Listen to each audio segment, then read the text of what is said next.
जीवन की सबसे छोटी यूनिट जिसे हम सेल कहते हैं उसको सबसे पहले सन 1665 में रॉबर्ट हुक ने खोजा और 2 सदियों बाद 1883 में स्लेडन और सचवान नाम के साइंटिस्ट ने यह बताया कि हम आप और दुनिया की सभी जीवित चीज़ बहुत सारी सेल से मिलकर बनी हैं और नई सेल्स इन्हीं पुरानी सेल से डिवाइड होकर बनती हैं। इसको सेल थ्योरी के नाम से जाना जाता है। पर ये तो थी सदियों पुरानी बात। अब मॉडर्न साइंस यह कहती है कि सभी सेल्स के अंदर एनर्जी फ्लो होती है जिस कारण से सेल्स जिंदा रहती हैं और ये ऊर्जा का वही बहाव है जो इंसान को जीवित रखती है। तो क्या ये वही एनर्जी है जो इंसान के मरने के बाद शरीर से निकल जाती है, जिसे हम और आप आत्मा कहते हैं? दुनिया के लगभग सभी धर्म आत्मा जैसी चीज़ में विश्वास करते हैं और इनमें से कुछ धर्म के लोग यह भी कहते हैं कि मौत ही असल सच्चाई है और मरने के बाद उसके कर्मों के अनुसार इंसान को बेहतर और बेकार दुनिया मिलती है जिसे स्वर्ग या नरक कहते हैं, और कुछ लोगों को पुनर्जन्म मिलता है। पर सवाल यह है कि क्या मृत्यु के तुरंत बाद आत्मा को नया शरीर मिल जाता है या फिर कुछ समय के बाद वो कुछ और बन जाता है? आखिर क्या होता है मृत्यु के बाद? ये सभी ऐसे प्रश्न हैं जिसका उत्तर जानने की इच्छा सभी को होती है और सभी अपने अपने तरीके से इनका उत्तर भी देते हैं। लेकिन आखिर साइंस क्या कहता है, आइए जानते हैं। जब से लोगों ने मौत के विज्ञान के बारे में जानना शुरू किया है तब से उन्हें यह मालूम होने लगा है कि ऐसी स्थिति में आदमी जीवन में लौट भी सकता है। सालों तक ऐसे भी मामले आए हैं जिसमें इंसान मर के भी लौटे हैं और ज़्यादातर लोग ये बताते हैं कि मरने के बाद उनको शांति महसूस होती है, साथ में उन्हें दुख भी होता है कि वो संसार से दूर होने जा रहे हैं। फिर एक दिव्य सुरंग जो किसी अंधेरे या उजाले में जाती है उस पे चल के वह ऐसे सीढ़ी नुमा रास्तों पे चलता है जो उसे ऐसी जगह ले जाती है जहाँ दुख नाम की चीज़ नहीं होती। वहाँ बस चारों तरफ हरियाली और प्रकाश रहता है और इसके बाद मरे हुए अपनों से मिलना, अपने जीवन को चमकते देखना और फिर किसी सीमा पर पहुँचना और अचानक ही खुद को अपने शरीर में पाना शामिल है। सभी संस्कृतियों और सभी लोगों में युवा और बूढ़े धार्मिक परंपराओं में पले बड़े लोगों के लिए स्वर्ग या नरक एक दर्शन दिया गया था जो कि मरने के बाद नसीब होता है, और इसका अनुभव वही बता सकता है जो मौत के मुंह से बाहर आया हो। मौत का एक देखा और समझा जाने वाला रूप NDE है जिसे नियर डेथ एक्सपीरियंस भी कहते हैं। ऐतिहासिक रिकॉर्ड में ऐसे कई मामले हैं जो नियर डेथ एक्सपेरिमेंट के अनुभवों को प्रूफ के रूप में बताते हैं। इसी NDE से गुजरी हैं सिंगापुर में पली हुई इंडियन मूल की जानी मानी लेखिका अनीता मूरजानी, जो लिम्फोमा जैसे कैंसर से पीड़ित थी।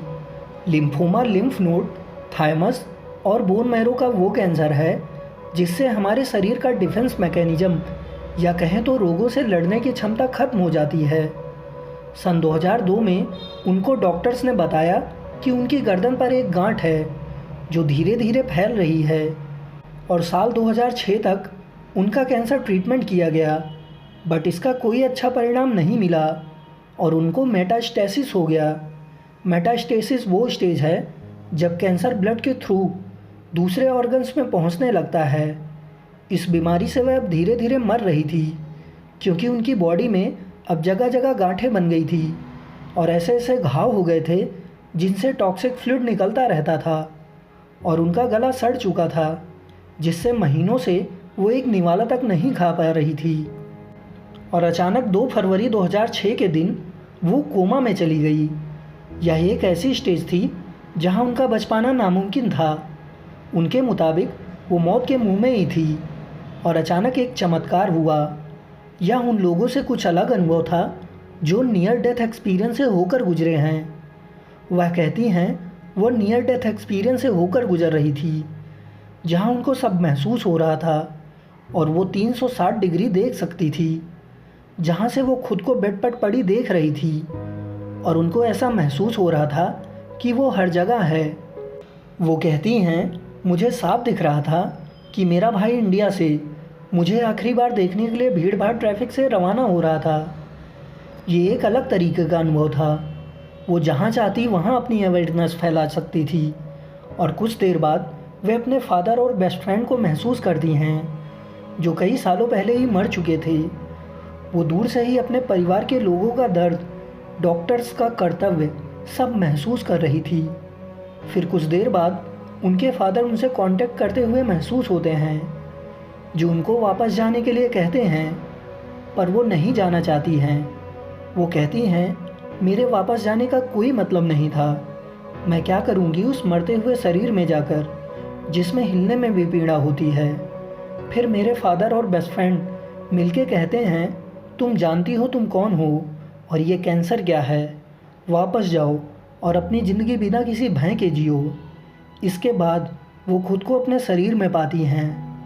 हॉस्पिटल्स के डॉक्टर्स हैरान थे और इसको चमत्कार मान रहे थे, पर अब भी कुछ चमत्कार होना बाकी था।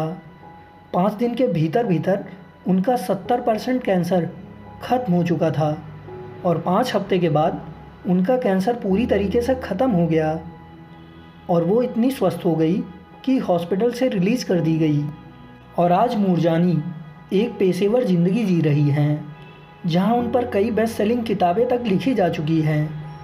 अब साइंटिस्ट यह जान चुके हैं कि मौत के बाद भी ज़िंदगी का मतलब है और नियर डेथ एक्सपीरियंस ऐसे लाखों करोड़ों लोगों को होता है जो कभी मौत और ज़िंदगी के बीच लड़ रहे होते हैं। और इसी बात का पता लगाने के लिए न्यूयॉर्क के Stony Brook University School of Medicine के रिसर्चर सैम पार्दिया ने एक रिसर्च की, जहां 4 साल तक पार्दिया और उनके सहयोगियों ने अमेरिका और ब्रिटेन के लगभग 2000 हार्ट अटैक के रोगियों पर नज़र रखी। इन सभी रोगियों में समानता ये थी कि मरीज के हृदय ने अचानक काम करना बंद कर दिया था और आधिकारिक तौर पर उनकी मृत्यु हो चुकी थी। पर इन 2000 मरीजों में से लगभग 16% लोगों को डॉक्टर्स ने मौत के मुंह से वापस खींच लिया। पार्दिया और उनके सहयोगियों ने इन 16% लोगों में से 1/3 यानी 101 लोगों का इंटरव्यू किया, जिसमें कई चौंकाने वाली बातें पता चली। पार्दिया कहते हैं, हमारा लक्ष्य उनके अनुभवों को समझना था और इनके मानसिक और ज्ञान संबंधी अनुभवों को जानना था। पार्दिया उनके अनुभव से यह जान चुके थे कि मौत के दौरान मेंटल एक्सपीरियंस का दायरा बहुत बड़ा है और इसका बीत चुकी घटनाओं से गहरा नाता है। पार्दिया बताते हैं, हमें ऐसे लोग भी मिले जिनके पास अपनी मौत के बाद के पलों की सारी जानकारी थी। इस अध्ययन में हिस्सा लेने वाले करीब 50% लोगों को कुछ न कुछ याद था और किसी भी मरीज का अनुभव उन घटनाओं से मेल नहीं खाता था जो उनकी मौत के बाद उनके आसपास घटी थी। कुछ ने सपने जैसी स्थिति या फिर डरावनी तस्वीरों का जिक्र किया था। इन अनुभवों को पार्दिया और उनके सहयोगियों ने कई अलग अलग थीम में बांट दिया। ये थीम कुछ इस तरह से हैं। कुछ लोगों के मुताबिक उन्हें बहुत डर का सामना करना पड़ा और उन्हें अलग अलग जानवर, हरियाली दिखाई दी, साथ ही चमकीली रोशनी, हिंसा और उत्पीड़न, पहले देखा हुआ कोई दृश्य, परिवार का दिखाई देना, भगवान का दिखाई देना शामिल था। पार्दिया कहते हैं, इन लोगों के अनुभव प्रसन्न करने वाले भी हैं और डरावने भी हैं। कई लोग खुद के डरे होने और पीड़ित होने का अनुभव बताते हैं। करीब 22% लोगों ने शांति और प्रसन्नता से जुड़ी चीज़ों का अनुभव किया। कुछ को जीवित चीज़ें भी दिखाई दी। एक ने बताया, हर तरफ पौधे थे, हरियाली थी, लेकिन फूल नहीं थे। तो कुछ ने बताया, मुझे तो शेर और बाघ दिखाई दिए। कुछ को चमकीली रोशनी भी दिखाई दी। कुछ ने अपने परिवार वालों से मुलाकात का जिक्र किया।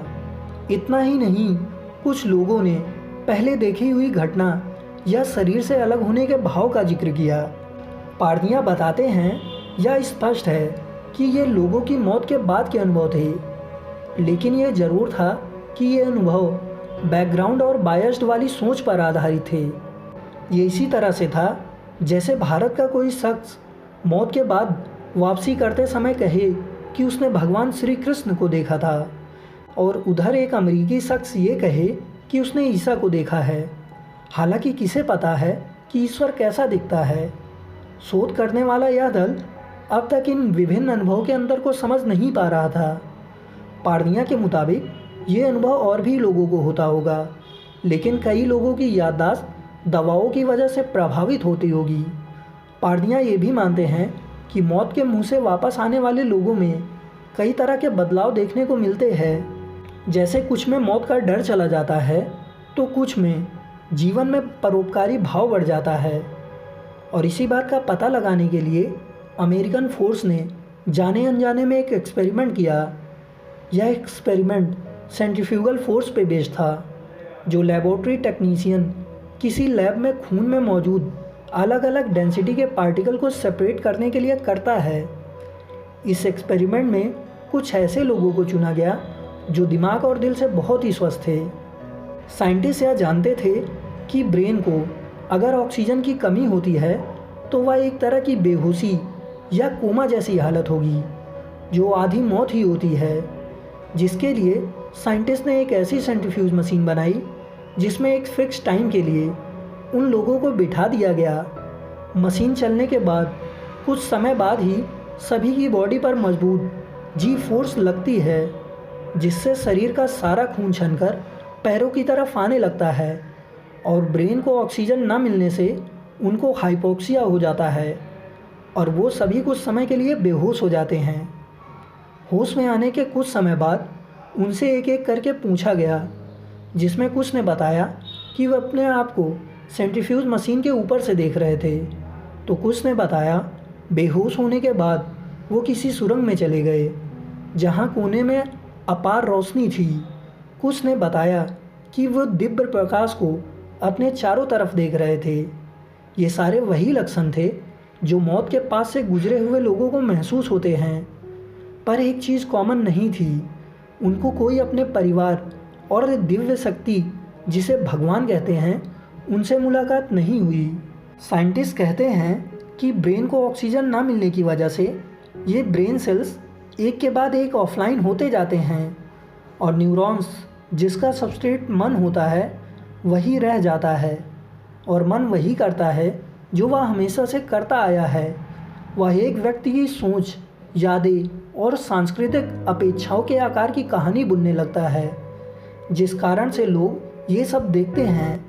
पर उनका क्या जो काफ़ी समय से कोमा में रहते हैं और फिर कोमा से आने के बाद तुरंत एकदम स्वस्थ हो जाते हैं, या फिर अनीता मूरजानी जो कैंसर को बस कुछ हफ्तों में हरा देती हैं। कुछ ना कुछ तो है मौत के उन आखिरी पलों में जो इंसान को उनकी आत्मा से जोड़ देती है या फिर उनको अलग कर देती है।